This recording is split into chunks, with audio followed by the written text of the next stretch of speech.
as I walked onto the pitch, I just had that initial thought of, this is it, I've done it. On the turn, finds Jarvis, who finds the net. Just tell us about how this came and So point this the guy finger. right here, Jody Craddock, and he got into, he's an artist now. Norwich had finished, I had a few things going on. I was just in my gym, I was working out, ready to try and go again, and I get a call from Martin. I've just started doing the media, I've been doing quite a few bits. And it was like, hi Matt, it's Martin Tyler. I was like, yeah, I know the voice, yeah.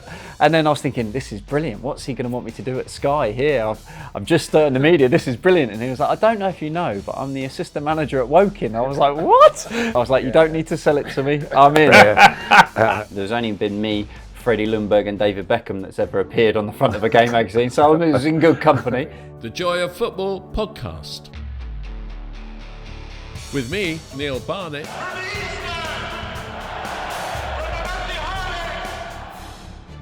And with me, Martin Tyler. Looks rush shot in! Rooney! Aguero!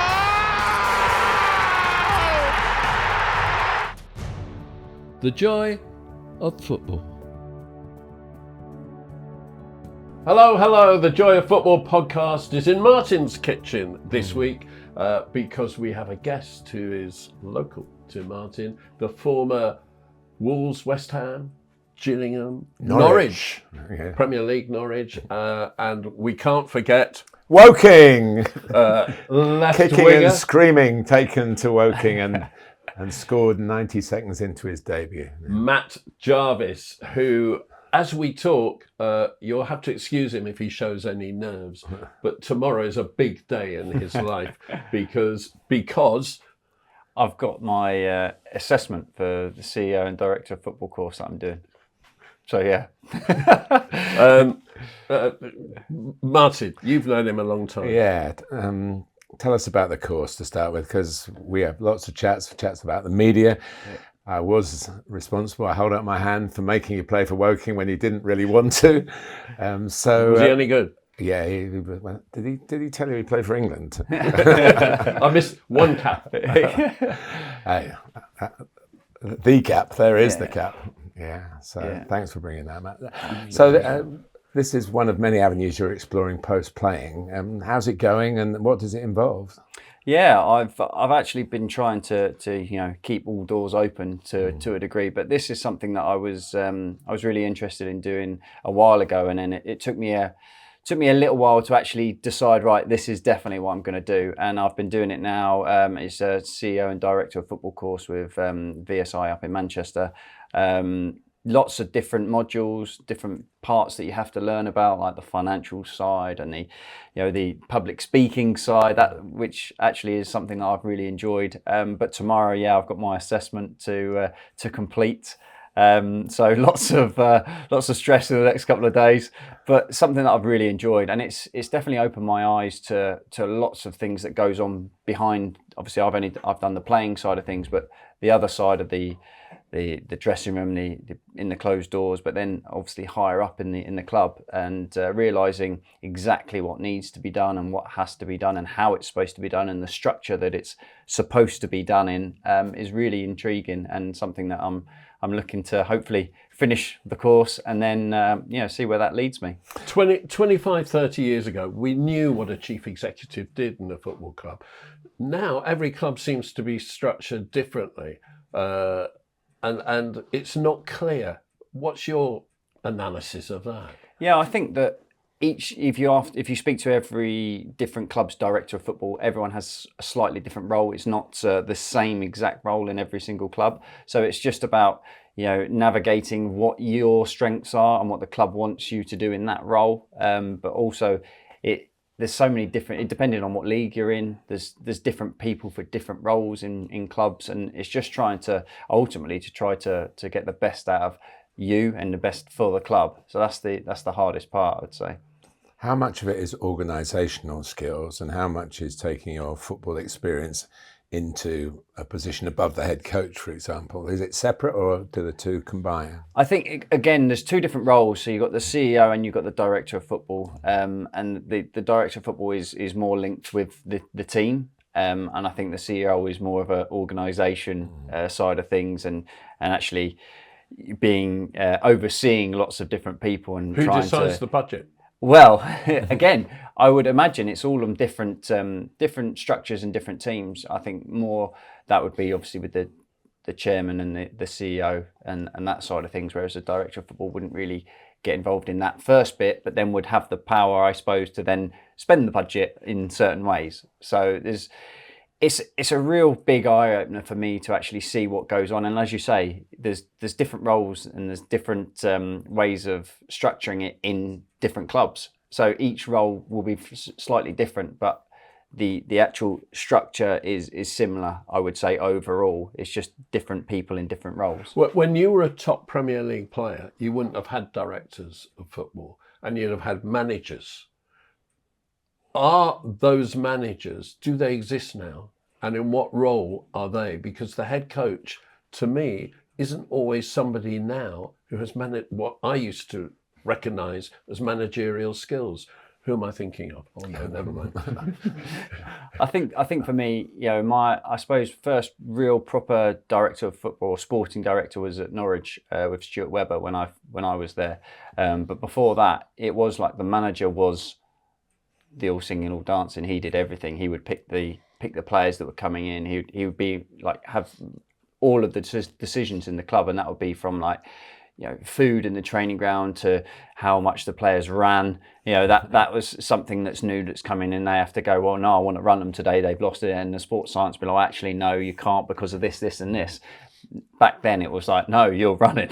And now it's very different. But the sporting directors that have come in now, I think it's in some ways it does take the pressure off the manager in some areas. They can then fully focus on the team. But there's always that crossover of having a manager that's then, is he involved in the players that are coming in, and why should he not be, or why should he be? There's arguments for both, but it is a hard one to navigate, because the manager will want to control everything, because that's how managers want to be, and to a certain degree they probably should. But then you're looking at the other side of things and everyone's trying to take the pressure off, and it's just the club has, this is our philosophy, this is what we want to do, and it gets filtered down. It doesn't matter who the manager is, you're going to appoint a manager that's built into your philosophy. So you can just pick. That's why if you look at clubs like, for instance, Brighton, they have that set up. So then they already know if that manager goes, they've got someone else that they've already picked that's going to fit in their philosophy. So it's really tricky, and it is going to be interesting to see how it progresses, because all clubs are now trying to go down that route. The philosophies that you played under, I mean, sometimes wingers, as you were, are surplus to requirements in some philosophies. Did you ever come across that where I'm a good player, but I don't fit into the way manager's going to play, so I'm not going to get a game, and you have to go elsewhere? Has that happened to you? Yes, it did happen to me. I mean, that was ultimately the reason why I left West Ham, because I played, from when I first went there under Sam Allardyce, I played all like 3 or 4 seasons, but then at that particular time Sam decided that he wasn't going to play with wingers, and he played in a diamond, and Stuart Downing played at the top of the diamond, and then he had 3 midfielders, and he didn't think that I could play in the top of the diamond, so I just found myself on the bench the whole time. And whenever I did come on, which wasn't that often in this particular season, he was then revert back to wingers because we were chasing the game. So ultimately, that was one of the reasons why I did leave West Ham, because I wasn't playing, and they didn't play that system. Even though Slaven Bilic did come in, and I did start, I did play in the first sort of 5 games of the season, but ultimately I couldn't deal with not playing the season like I did the season before. Because in the level that you and I sort of got together in the National League, all you wanted was better players, and then when you got the better players, you worked out the system after that. Yeah. And so if someone became available, is he better than what we've got? Even though he doesn't fit the way the team played last week, we'll go and get him, because he'll make the collective better. But that's gone now, hasn't it? You've got to fit the system, and some very good players. I mean, we've got Amorim at Manchester United saying, I'm playing this way, and come hell or high water, I'm going to play this way, and there will be casualties. So is that the right way? Do you think that it should be organised like that, or should the players have a bit more of a role in it? I think it all depends if you're the player or if you're the manager. For me, I look at the games now, and as I know I'm biased because I was a winger myself, but I look and I just think every time a wide player gets the ball, if my first thought was always to take someone on, and if you look and now everything's not to lose the ball, rather than to try and make something happen. And I think that's the difference now. I think, Pep's got a lot to answer for in the sense of this playing style, but that thrill of a fan, wanting to see their team have that progressive and try something and take someone lift off their seats. I think that was the excitement that people like to see. And yes, if it didn't happen, you didn't do it 3, 4, 5 times and keep making the same mistake. You would have to do 1 or 2. If it didn't work, then you would try and something else and keep the ball. You wouldn't just keep repeating doing the same mistakes. But that's the beauty of football. That was my role in the team, was to make things happen. So, to not be able to do that and just have to concentrate on maybe keeping the ball more than, or cutbacks, or because when I went to Norwich, Daniel Farker was the manager, came in as the manager there, and his philosophy was to, when he got to the byline, was all cutbacks. It wasn't really crosses into the box. So that was another avenue you had to navigate with actually, I've been told my whole career to have 3 crosses, the near post, the cutback, and the dink to the far post.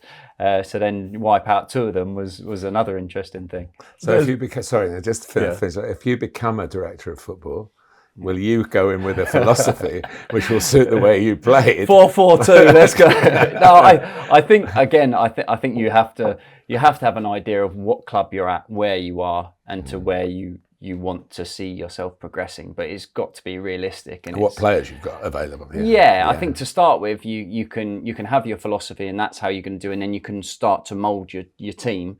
But it's such a hard thing to do right from the off. You've got to have a period of transformation and go like, right, this is what we would like to do, but ultimately what we've got available and how we're going to get there is going to take a bit of time. And you've got to be able to manipulate it. There'll be people listening to this, watching this, who've got kids playing football in their early years. And funny enough, I was having this discussion yesterday about my grandson, because there are coaches or people coaching kids. I don't think they're coaches. I think they're probably just parents out there who are saying 3 touch, because that is the Bible now, and therefore the kids aren't learning to dribble, beat players, and do all those glorious things that football is about. In fact, yesterday the coach actually shouted at my grandson, "Stop trying to be prime Messi." Yeah. Now, I'm not saying that the coach is an ignoramus, but I would think prime Messi is what everybody would want to be in football. How important is it that kids get the opportunity to be unique, to be individual? I think that's critical. I think everyone is unique. You can't be robots. You've got to be able to, I was very different to anyone else, and everyone else is very different. There's not really 2 exact same players. So you've got to work to your strengths. And if you're a good dribbler, then you've got to show that you're a good dribbler. There's definitely, as you get older, there's certain times when you have to realise when to pass and when to dribble. And you get that by experience and making mistakes.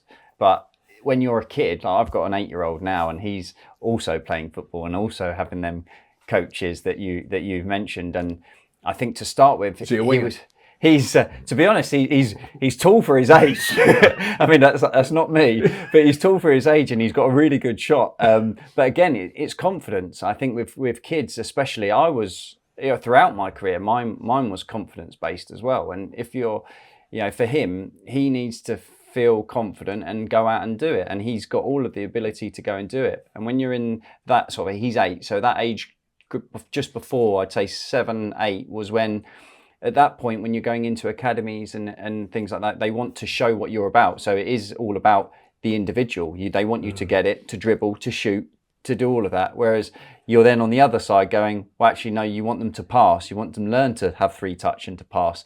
But you've got to have a bit of both. And you've got to be able to develop. Kids both won't sides. have the movement to provide 3-touch to the people on the ball. Can you just take us through your youth development? Absolutely. Why weren't you a table tennis player?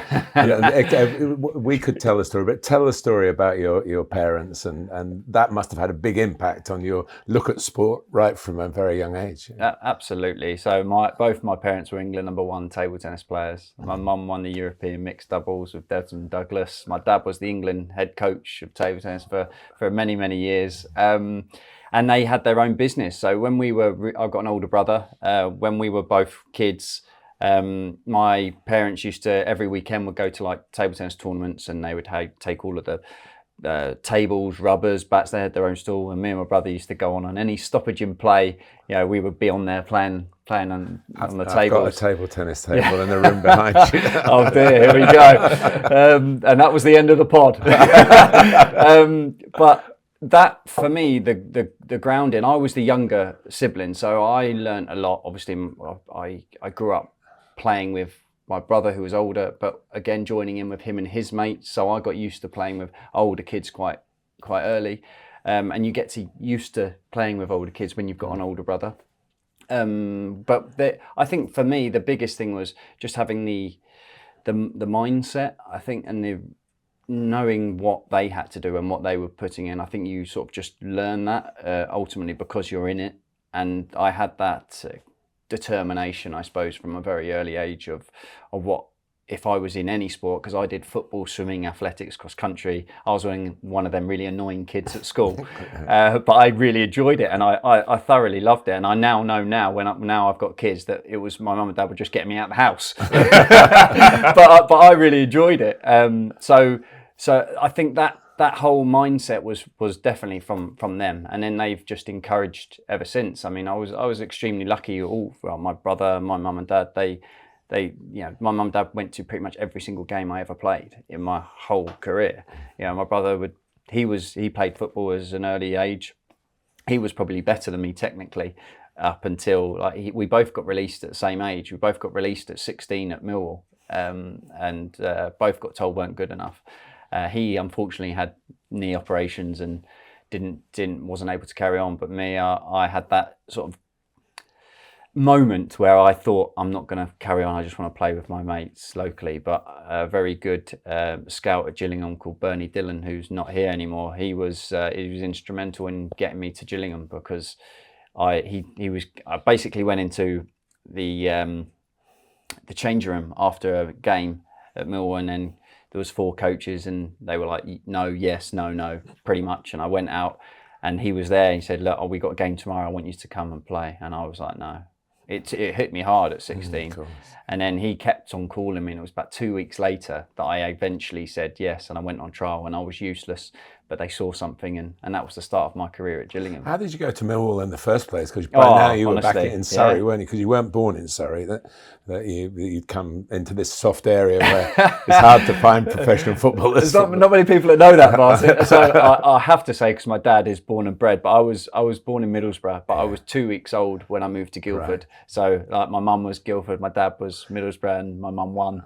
so we moved back down here. So I was 2 weeks old when I moved to Guildford, and I think, as a kid, like you probably mentioned from when I went to Woking, but I grew up, I played locally, I played for Guildford City. That was my first team.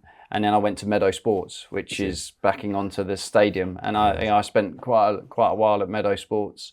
And going from there, I then went to a team called Epsom Eagles, which was where we had a really good team. We had quite a few players. We had Owen Price, who went to Spurs, and Mark Parsons. We had a few others. Aaron was a goalkeeper as well. We had quite a few players that all were playing in academies. And from there, I then got picked up at Millwall. And it was a nightmare for parents. Every Tuesday, Thursday, Saturday, Sunday, I was going from Guildford after school to Sheen, and then I had to go to Southwark Park. So it was like a nightmare. But as parents, they just got me in a car and away we went, and that was it. That was so about 7 years. When you came through at Gillingham, you were in which division? It was a championship. Championship. Yeah. So was it easy to be a young winger in the championship, or did you get kicked all over the park? A bit of both, really. I think for me, I was very lucky in my Gillingham days, because I got released at 16 and then I was playing in the first team at 17. So I had a year where I've been told I'm not good enough to then playing in the Championship. But the team that I had at Gillingham was a very experienced changing room. There was a couple of youngsters that were in it around. You had Andrew Crofts, you had Danny Spiller that were in the team. But it was everyone else was like 32 that was really good, and it helped me hugely. You know, I was one of them on a day before a game used to play. The starting 11 would play the youth team back in them days. It wasn't you used to play. Now you play like the second team or whatever it is. And it used to be the youth team, and I used to get the ball and I used to fly past, sprint past. You know, be that really busybody.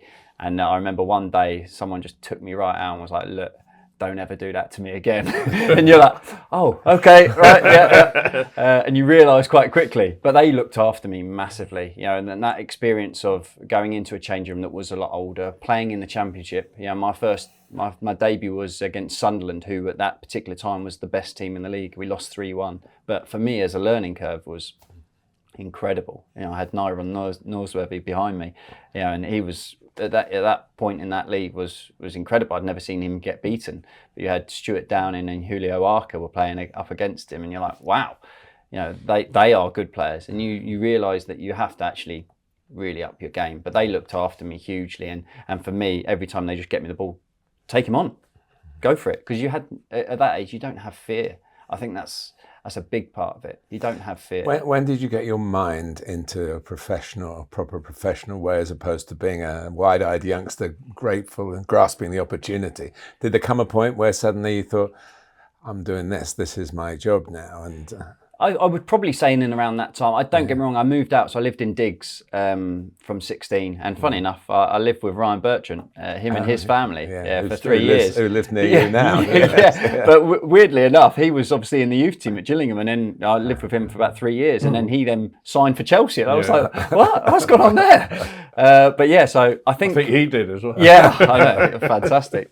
Champions League winner. I was about to say that. Incredible. But I obviously at that particular time, I would say the realization was once I was actually playing in the first team, because you do grow up when you're in Diggs, because you're on your own, you're living away from home, you grow up a lot like that. But actually, with football terms, it was only when I was playing in the first team at 17, because you actually found out that, you know, if you didn't win or you didn't draw, you didn't get a bonus. Some of the lads weren't, you know, going to pay their mortgages, and then you would be like, oh, this is real. This is men's football, and you'd be like, if you don't track him back, you're going to get annihilated. And then you're like, oh, okay. You know, it's not just one of them training says you don't track a runner and they score. It doesn't really matter. Now it really matters, and that was a massive wake up call for me, and I think that's the turning point for it. You went to Wolves and won the Championship and got promoted. I want to jump to now. Yeah. What is going on at Wolverhampton Wanderers? What is going on? It seems to me that every year they sell their best players. They lose managers. They sack managers. They don't seem. I don't understand what's going on. And the original move that I didn't understand, which I find slightly easier to understand now because of what's happened since, was getting rid of Conor Cody, who for me was the best captain in the Premier League by a million miles, and organised that team in a way that nobody else could on the pitch. And without him, it just went. Yeah, I mean, leader. I think that's the biggest part. He's a leader, and I think that's a massive thing that they've missed. You know, that organisation. You know, Kilman stepped up. He did extremely well, but again, as you quite rightly mentioned, they've sold all their best players. You know, you can't sell or get rid of Conor Cody, then get rid of Kilman, and then get rid of Neto. You know, Jota before that. Ruben Neves. Never. I mean, Moutinho, Neves, that midfield, and then you're like, you can't do that. You know, these are top players, and it's not just that they're top players; they're top pros and they're top people that help. You know, you ask Kilman how he's developed. Who was that? You know, who was instrumental with that? It would be Conor Cody. You know, his talking next to him for years and in training, and the way that you develop as a player. You know, you mentioned like me, that's how I developed as a player, because of the people in in that change room and the coaches. Kilman was so quiet. He'd come from Maidenhead United, Yeah, and really wouldn't do an interview. I was fascinated by his journey, his background as well, but he wouldn't do any interviews. And then he ends up being captain, and Cody's obviously helped that a lot, and he's got himself a very good move, of course, to West Ham, as you well know. Yes, What a followed good in my pathway. footsteps. Yeah. But Also, we just have to mention Raul Jimenez, because Yeah. that injury also was so damaging to Wolves and to Jimenez, obviously. But he seems to have come good before Wolves have. Yeah. He's obviously his time at Wolves was incredible. You know, him and Traore, they linked up well together for a period of time. But that team had world class, top players in that team, and that's why they did so well. That's also the team spirit. That's also why they did well in Europe.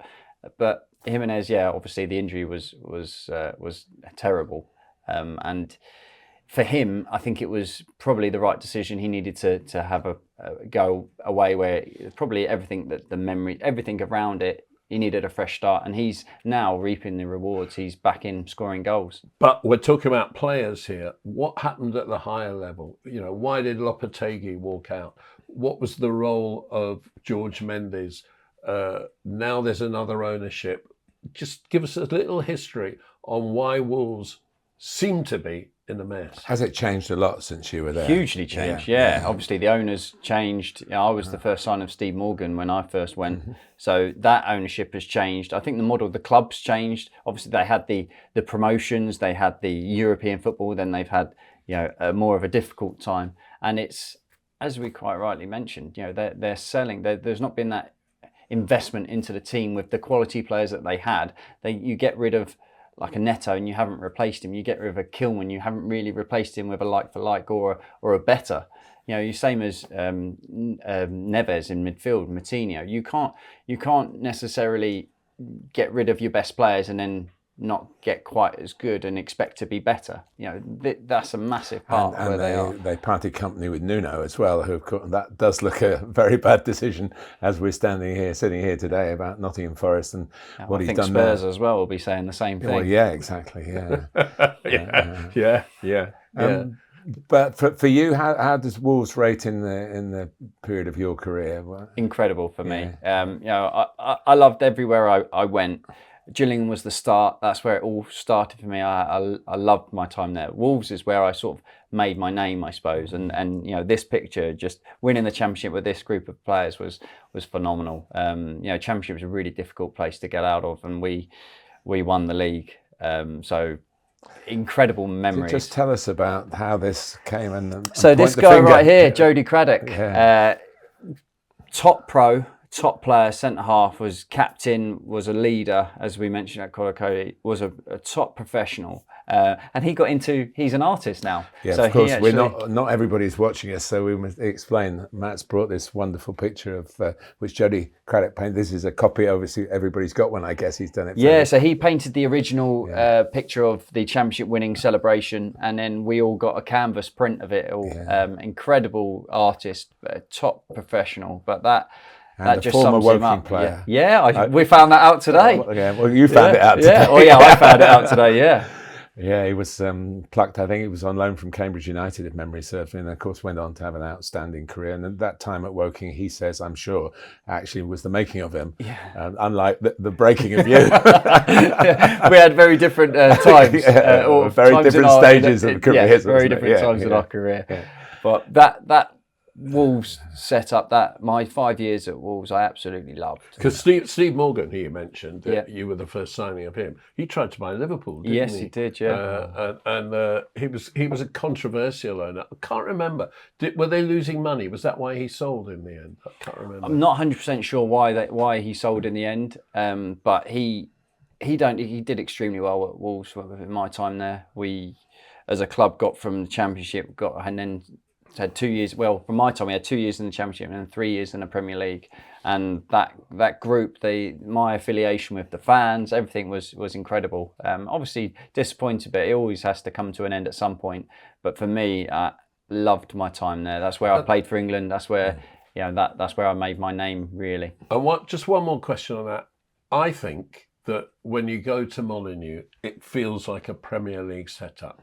I think that, the other club I think that about, who hasn't had sufficient years for its setup in the Premier League is Middlesbrough. Funnily enough, tell your parents that, or your dad that. My dad, yeah. but I went to Middlesbrough last year in the semi-finals of the Carabao Cup And lost. Oh, shut up! and won the second leg then. Thank you.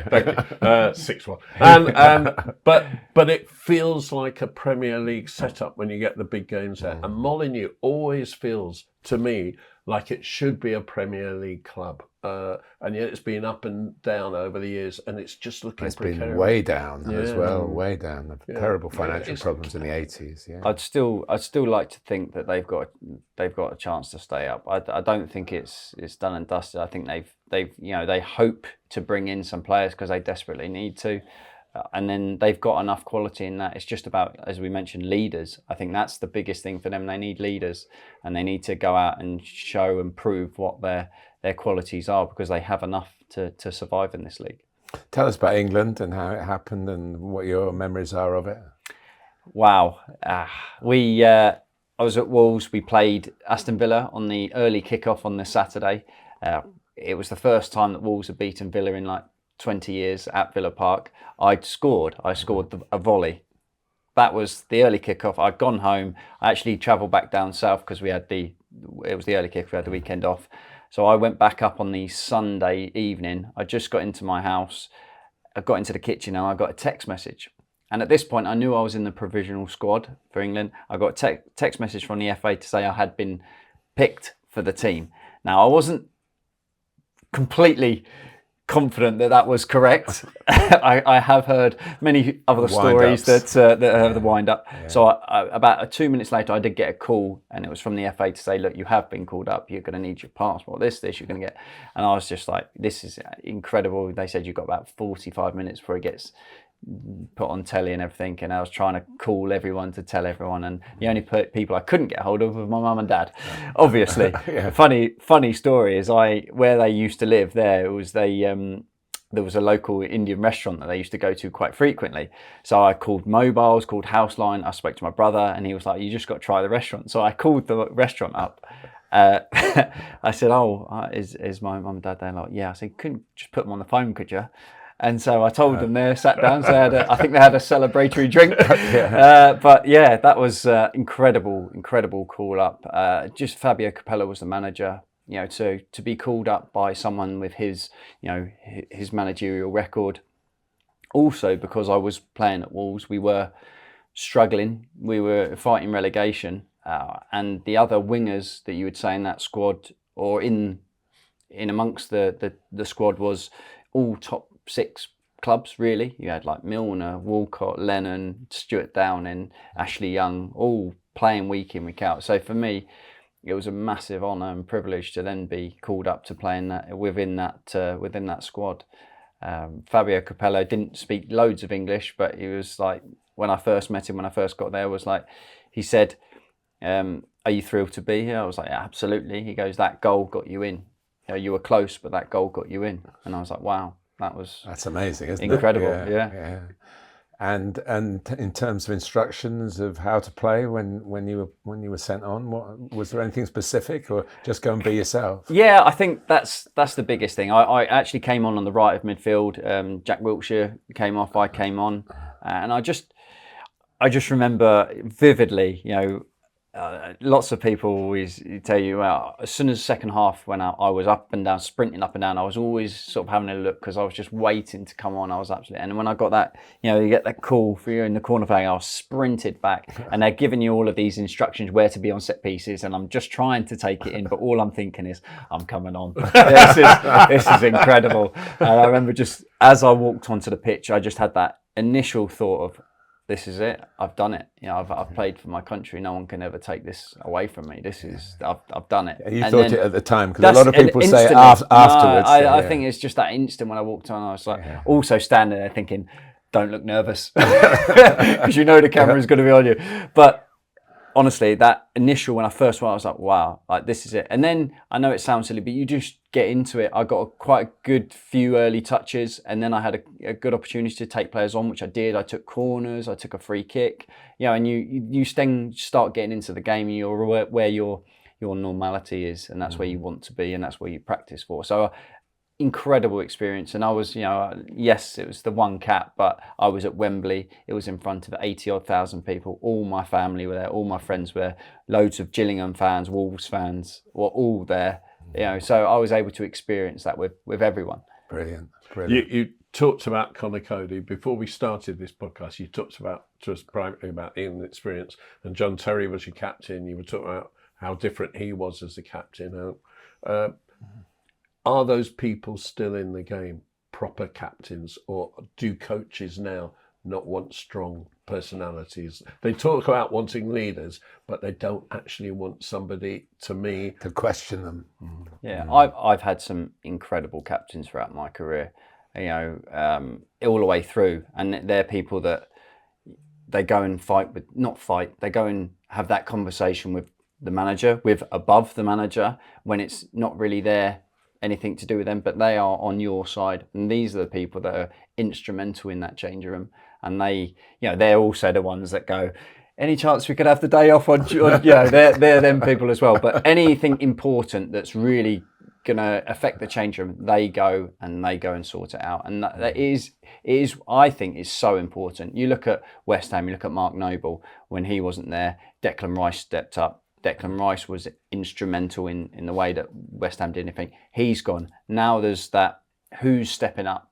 Is there a question mark on who's going to be that person in the change room when it's not going so well? Who's going to be the one that stepped up? Because in my team, everywhere I've been, the captain has been that player. You didn't need an armband; you knew who it was, so to speak. Yeah. I think it's really important. So to answer your question, I still think that they're very, very important. Do the coaches?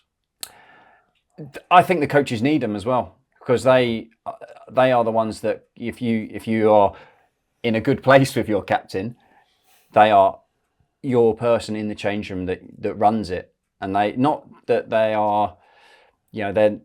going to be told what to do in that essence, but you can lean on them and say, look, we need this, this and this, and the captain can go in and can lay that to everyone, and all the players respect the captain. I know you listen to the podcast, and you know there's a different language when we call Chelsea speak, which we have to speak for Neil. But to make your point, to back your point up, Enzo Maresca called out Reece James at the start of the season for saying you're not being enough of a captain. Yeah. And he said, I was at the press conference last week, and he said, he was asked that question, now he's back in contention again, has he improved as you wanted him as captain? And Maresca said yes. So there is a place, and if it's an example in Chelsea, then Neil ends the conversation. I think you need it, because otherwise there's that separation. You've got the players and you've got the staff. You need that bridge. I'll tell you who I think is missing it is Manchester City. Yeah, I think you never know who's going to be captain till you get the team. Well, they have a very big structure of 1, 2, 3, 4 captains. They make it as a leadership group. So Gundogan must have come back into it, I'm sure. But it does depend who you've got. It goes back to, what are you signing players for to fit the philosophy? Well, does philosophy mean you have to be a loud voice in the dressing room as well? Maybe you do set out to do one of that. Let's get on to West Ham and a coach who was very strong-minded is Sam Allardyce. Yeah. What was it like playing for Sam? Can we just say that a couple of podcasts ago, you made the point, Martin, that Sam may have been old school in some of his tactics, but was very much new ahead world of his time, really. in terms of organisation and in terms of homework and preparation. You've probably taken the words right out of my mouth. I always say, he is an old school manager, but was totally on the new technology, statistics, everything. Just for instance, I signed for West Ham at the end of the transfer window, so it was, or near the end of the transfer window. So they'd done all pre-season, but when I come in, they had a meeting, and it was like West Ham had just been promoted to the Premier League via the playoffs.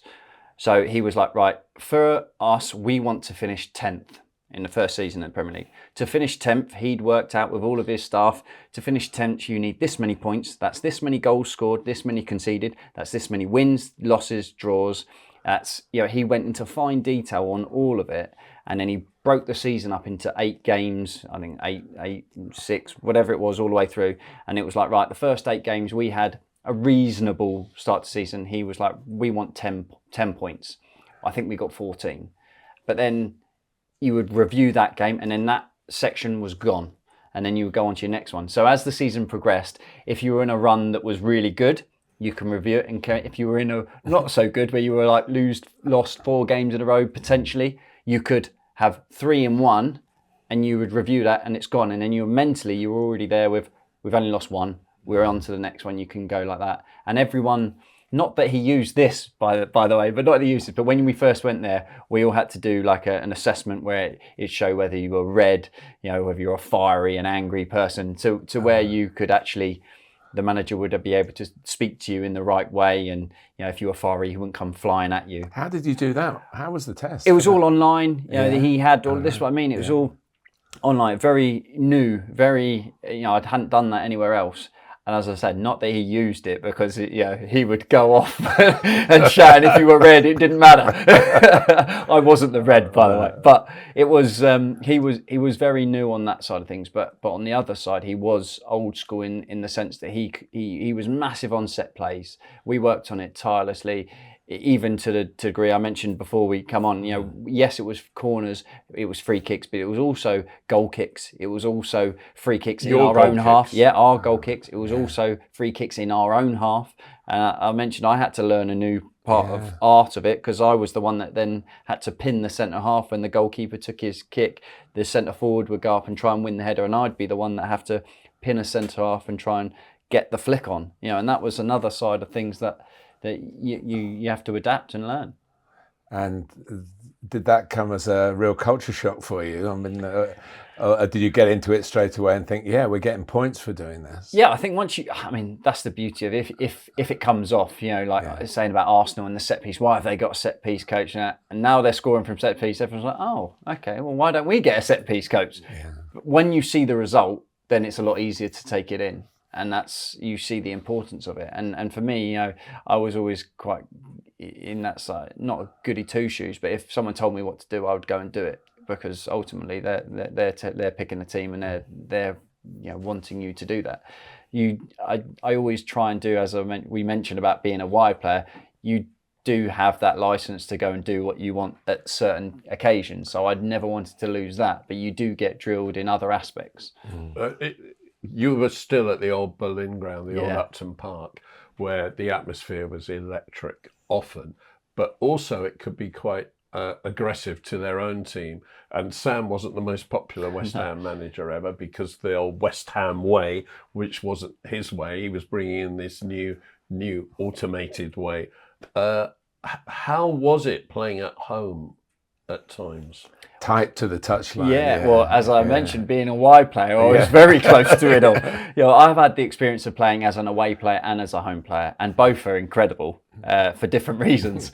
But I took the corners, so I was literally, the chicken run. I could be in it on my run up. So it was extremely tight. It was an amazing atmosphere. If you were doing well, what an incredible place to be playing. If you weren't playing well, they would let you know for sure.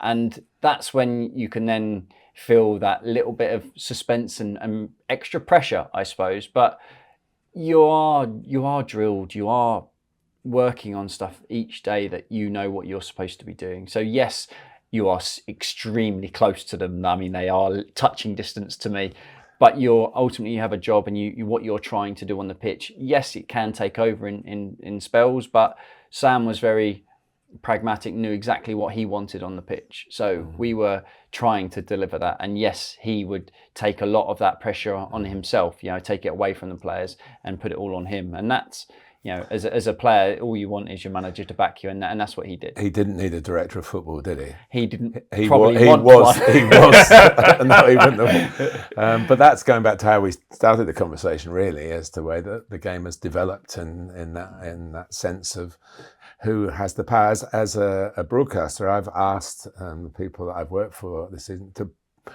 go and challenge the directors of football. It's not always the coach's fault. No. Shouldn't we be talking to, say, Jason Wilcox at Manchester United? The two guys at Chelsea who are controlling Maresca a bit like on puppet strings, because they have the power to do that. So they should be accountable. So if you go into a created journalistic world where the director of football suddenly becomes the person that we want to interview, would you be okay with that, or do you think the manager should, the head coach should speak up? Funny enough, if you go to Germany, because on the course we had a sporting director or director of football from Germany, they sit on the bench, they do interviews, they basically run the club.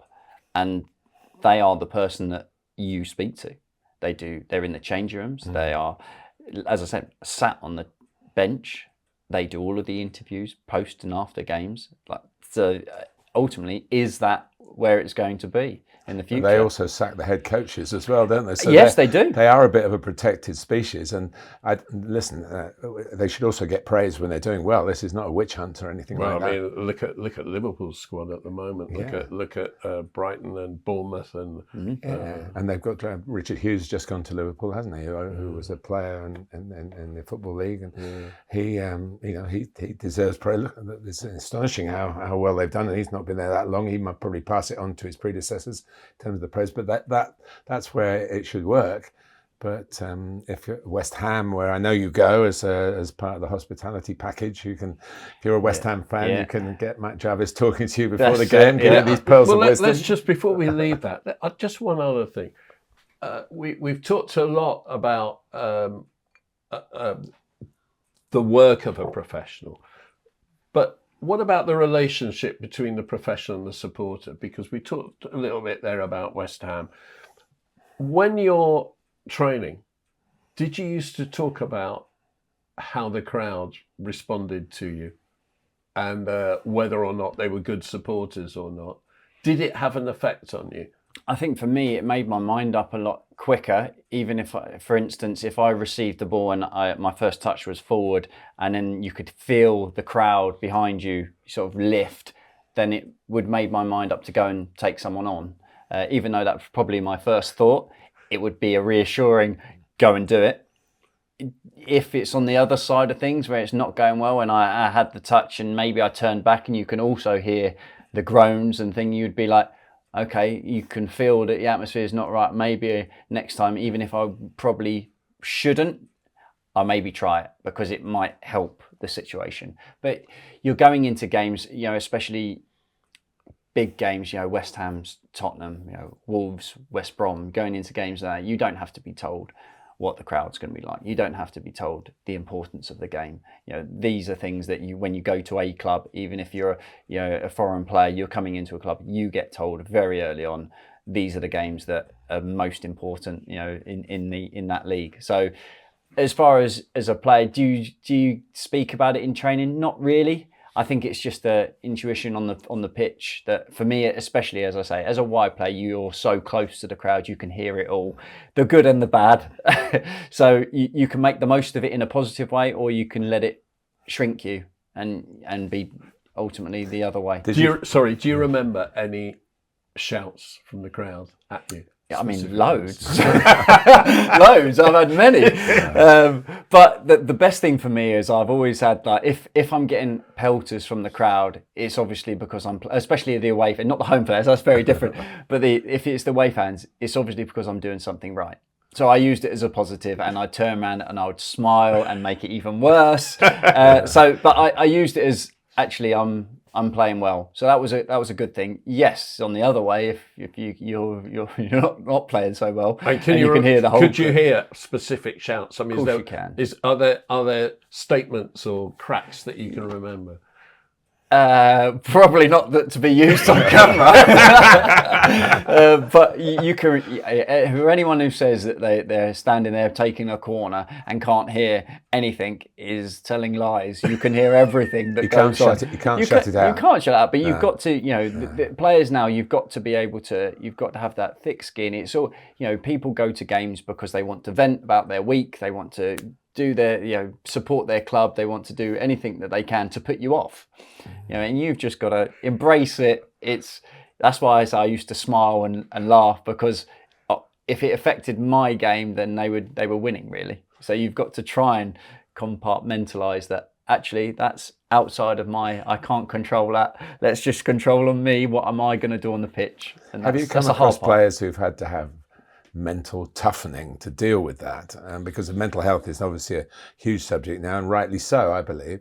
But you can be toughened up physically. Can you toughen the mind? Have you seen players get stronger through psychology help? Yeah, well, funny you should mention. I'm actually I'm involved in a sports psychology app as well, a new app that's coming out, because I totally believe that the mental side of things is so important, especially if you get 1-2% better just because of your mental going into games and dealing with the crowd and whatever it is that I can imagine you've probably seen players that are unbelievable in training, but when it comes to a game, they're totally different. They're the ones in the tunnel who tell me they've got a cold. Yeah, but so they get their excuses in first. But that's the mental side of things. You can't be amazing in training and then you can't perform on a Saturday. That's not anything that's changed. It's just mental, and that's the side of things that I think a lot of people will struggle with. And there's so much more availability that and also it's all right to say you're that side of things now, because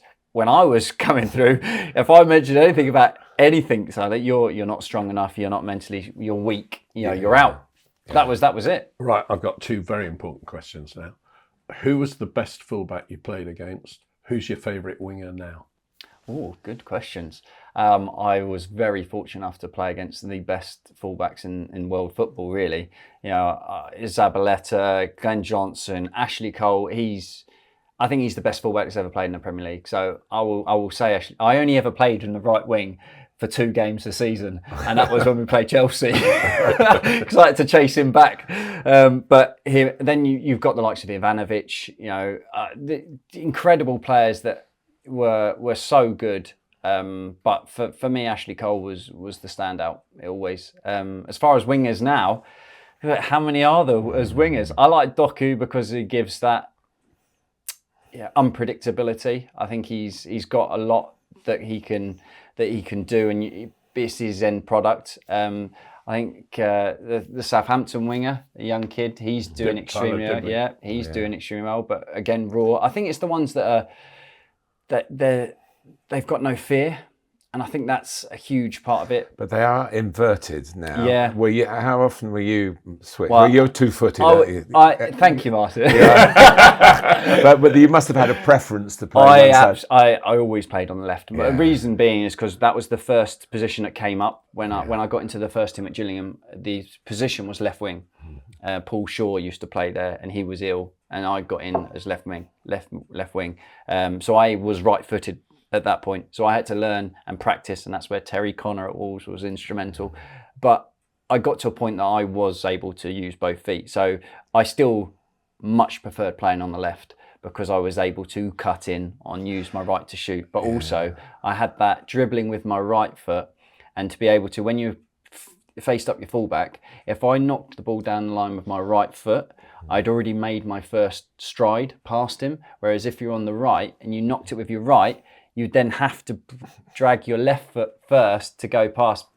So I had that initial feeling of I was quicker anyway, but if I used the dribbling skills on the left with using predominantly my right foot for dribbling, I would be able to be past my fullback in my first stride, and then it would be So you're a director of football now, setting the philosophy. Yeah. Are you going to have inverted wingers? We talk about this a lot, because obviously it works for the Salahs. I mean, it's fantastic to come Incredible. in on your stronger foot, and it seems to be most clubs are doing it. But and it's the centre forwards have gone out of the game because you don't get the sort of crosses, and you don't have 2 strikers, so you're not crossing the ball from the touchline. For two strikers. That's when you say about wingers. See, I wouldn't class Salah as a winger, really, because of that. Like Gakpo on the other side, really, isn't he? But he's coming in he gets most of his goals coming. And I think if you look at now, the only team really that does it is Forest, because you've got a proper centre forward that's in the box, and you've got 2 wingers with Elanga and Hudson-Odoi that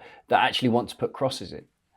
You know, and they do try and go on the outside to put a cross in, whereas these cutback, because it makes everything's a lot narrower. It's a lot harder to score from a centre forwards perspective when you're having everything coming in towards you, because everything's narrow. When you get beyond the fullback down the line to be able to put that cross in, you're going to get much more chances, and that's what Chris Wood has got, and that's what he's doing. And at Liverpool, you've had a right-footed right back and a left-footed left back, so the crosses, you get them up the pitch. Yeah, and they're rare quality. Yeah, I was at Spurs when Liverpool won 6-3, and there was a cross from Alexander-Arnold that just, you've got to score from it, and that's old style football, really. Yeah, but coming from a different player. Yeah, and it's deeper as well. Yeah. The crosses are they're not from the byline, which is where all of my crosses were from. Really, it's deeper, and that is a difficult skill, and that is a different style of defending. It's a different run from the forward as well. So if you that's why Liverpool they do it really well, because they've got Salah that will cut in, and then you've got Trent that can back him up and deliver. There's not many fullbacks that can cross the ball like him in that sort of area. So it's a tricky one to actually do. You're doing this course. We've got Manchester United and Tottenham, who are pretty much underachieving this season in terms of... I think I'm a bit short before I go in there. but then we've got up the top, we've got Bournemouth and Nottingham Forest, who are so overachieving. Brighton for the last few years. When you look at the Premier League, which club would you pick out as the one who is best run? Is best overachieving? Run. I think my first initial club that springs to mind is Brighton, just because of the way that I mentioned about, like, if you look at their past managers, their philosophy has not changed. It's maybe slightly changed within the style of play, but only minimal. They know what they're going to do before they have to do it. They've already got the next manager lined up. They've already got the players lined up. You look at where they've replaced their players, like Casado, players like that you just thinking, how are they going to replace him? Like, they've bought him for nothing, sold him for so much money. How are they going to replace him? Bang, straight away. They already know who they've got in, and that's a really well-run club. Can they sustain that? I don't know. Can they get higher up the league? I don't know. But if you're saying for the best run club at that particular area, I would say Brighton. You look at English ownership, which is a rarity. Very, very rare, yeah. So how, in your course, if you're going to go into a football club, you're probably not going to go into a conventional, the owners that you played for. Has that been mentioned, that it's a global game and that you might have to deal with different business practices, particularly if you become a chief executive rather than a sporting director? Has the course recognised the global nature of the game? Yeah, I think you're not gonna go straight into a Premier League club and go, right, I'm going to be. Even Woking are owned by Americans now, so it is a different way of operating the business. Absolutely, it is. Yeah, and I thought my assessment was tomorrow, but. But yes, there's many different angles and many different things. There's different club ownerships that go on. There's so many different variables that you've got to understand and look through. So, to answer your question, yes, there is parts to that, and also the whole idea of the course as well is afterwards. If, for instance, I go into a club that's got an American owner or whatever thing, that I can speak to someone in the course to help me if I need any sort of. It's not just you do the course, done, and you're away. You've got that whole area and company to fall back on who've got some helpful information. I think we've relaxed you on the day before this big day in your life. I hope so. We want to ask it you because it's part of your CV, really. The magazine shoot that you if you put yourself into a firing line, and when you did that a while ago, and still nothing's changed, and the fact that almost, I don't know whether the PFA still support this, players not coming out, and in a world where the world is so much more open and I think liberated in their views on that, do you look back on that as a bit of a statement on behalf of other footballers? We know that you're not gay, but why did you get into it, and why is it? Where have you left it, or is it still part of your thinking? I think for me it was. I don't think I ever thought how much of a big deal it was going to be. I got asked to do it. I said, yeah, absolutely, that's fine. There's only been me, Freddie Ljungberg and David Beckham that's ever appeared on the front of a game magazine, so I was in good company.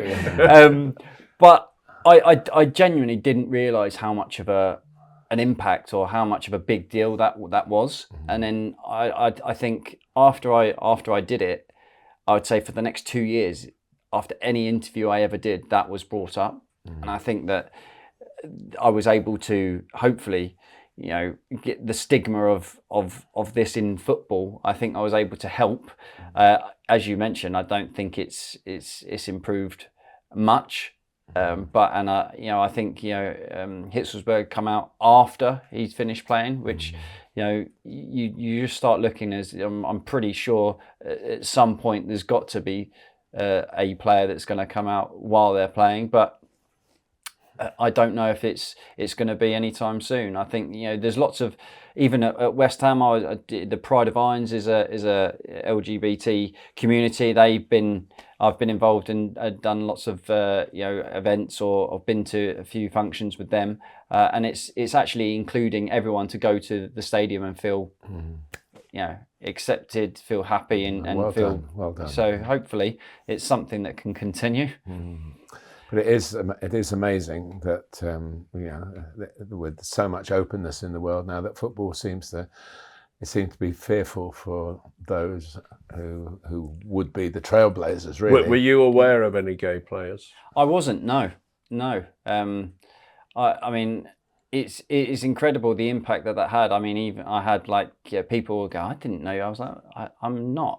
I've got a wife and kids now. I wasn't. But it is amazing the impact. But the people now that everyone says footballers are role models. They're in a position that you can start change. And I was able to be involved and help a small section. And that's something that. I'm proud that I've done. I did about 100 press-ups before I started the shoot. But it rather shows. But on the role modelness of players, really, and you're still going to football all the time, and only just out of dressing rooms. Have we improved with the taking the knee and the general awareness? As a commentator, I always felt. I always feel that I'm responsible if the players take the knee, that I should say something, not just let it happen like a routine event, that I should emphasise, the anti-discrimination and all the good things that the players are trying to do. Do you think it's working to some extent? I think there's still a long way to go, but I definitely feel like if we still do these things, as you said, I think it's educating people, and why are they doing that? What's the reason behind that? And then people are interested, and then they learn, and then they educate themselves to hopefully to improve the experience for everyone to come to a football match. And I think that's ultimately the goal is people. You want everyone to feel safe and feel secure and feel confident to actually want to go and watch a football match, because everyone else is enjoying it. Why can't everyone be as one community, go and enjoy a football match together? We're called The Joy of Football. Well, normally when we have a guest on, it's the first question we ask. Today it's going to be the last, I think. Yeah. How did you discover the joy of football? What was your first falling in love with the sport? Oh, good. I think playing ultimately as a kid with my brother and my dad. I remember just being in the park, just playing and actually trying to tackle each other, but actually crying with laughter and giggling and falling over and just having that interaction. I think that's the love of football, and that's where it all started for me. I had my uncle was a linesman, so he took me to. We managed to get tickets for the Southampton Man United game. I think I did a couple, but we did the changing room tour, but I was in the referee's room. not quite while I was in there. I did manage to poke my head into the other change room, but I think that's why you were such a well-behaved player. Yeah, I tried. But I think that first initial start is where the joy of football came from me. And the actual sport now, do you still get the same joy? It's different. I'm one of them ex-players that actually still wishes I could play. I know there's a lot that don't. I still get that. I wish I could play. But now I'm doing sort of the media side and some of the co-commentaries. I don't ever feel too bad while I'm up there. It's when I go pitch side, and if I'm at a West Ham game and I'm walking around the pitch and doing something there, that's when I still get that crave to go and play, because when you're on the grass, there's nothing like it. So I definitely miss playing, but I am enjoying the other side of it as well.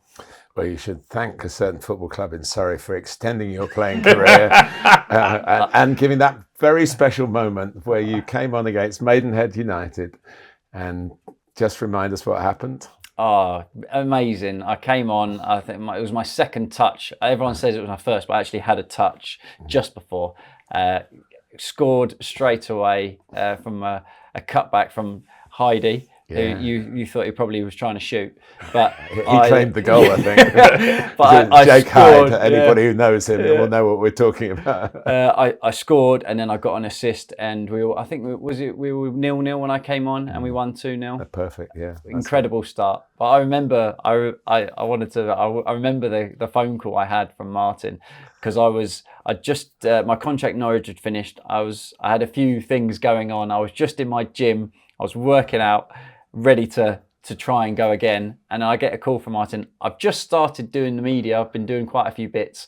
I get a call. I'm one of them that I saw a number I didn't know, so I picked it up because I like to know who it is. And it was like, hi Matt, it's Martin Tyler. I was like, yeah, I know the voice. Yeah. And then I was thinking, this is brilliant. What's he going to want me to do at Sky here? I'm just starting the media. This is brilliant. And he was like, I don't know if you know, but I'm the assistant manager at Woking. I was like, what? And he was like, oh yeah, we'd love for you to come down and play. He said, we've got a game against QPR 23s. I think this was the Friday. You said we got one on the Tuesday. We'd love for you to play. And I was like, what? He said, look, have the weekend to think. And then I spoke to you on the Monday, I think, and I was like, yep, 100%, I'll come down. I played in the game, really enjoyed it. And then they were trying to take me round to Meadow Sports to show me the local. I was like, you don't need to sell it to me. I'm in. Okay, no, I'm sorry. I've now got the most important question of the podcast. So, Matt Jarvis, what was Martin Tyler like as an assistant manager?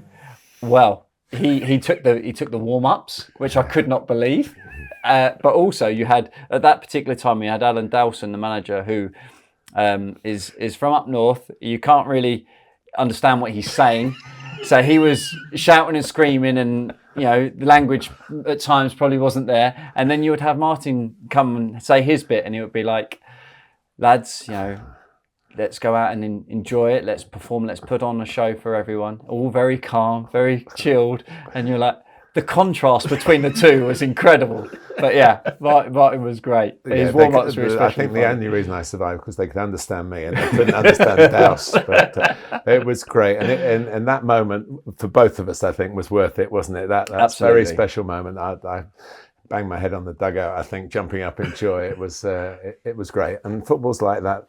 Football is about moments. You've had many, many, many great moments, and we've had one or two on this side of the table. So, Matt, thank you so much for giving your time today. All the very best with the assessment. By the time this goes out on the air, we'll know what the result is. Yeah. So, whatever grade it is, I hope you get the top one. Thank you very much. See you in the boardroom. Yes. From Martin, Matt, and me. Cheers.